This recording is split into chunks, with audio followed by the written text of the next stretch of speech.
Today, we're going to talk about different styles of cleans.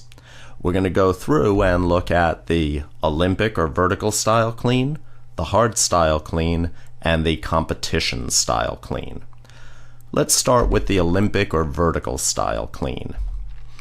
In this clean, you can see that the trajectory of the bell is more vertical, hence the name, vertical.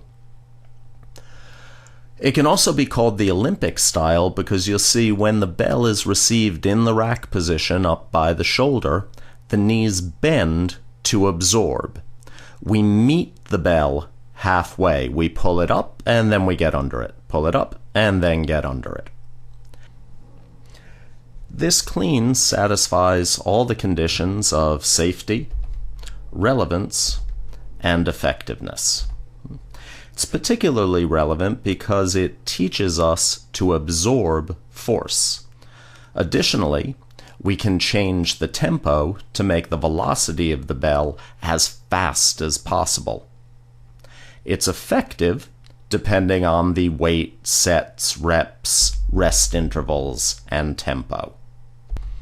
The next style of clean is the hard style clean.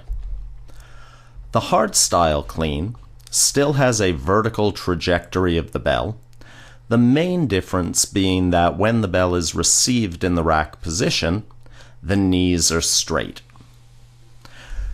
This version of the clean is safe.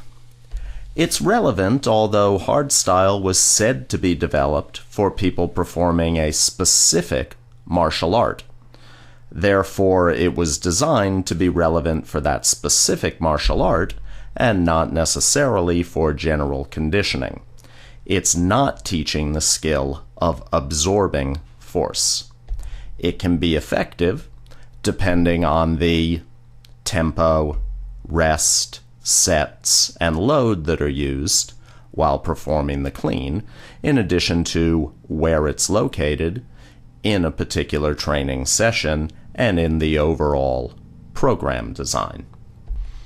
The next style of clean is the competition style clean.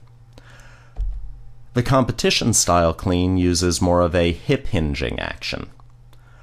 Like the hard style clean, it's caught with the knees straight to not use up more energy by contracting the quadriceps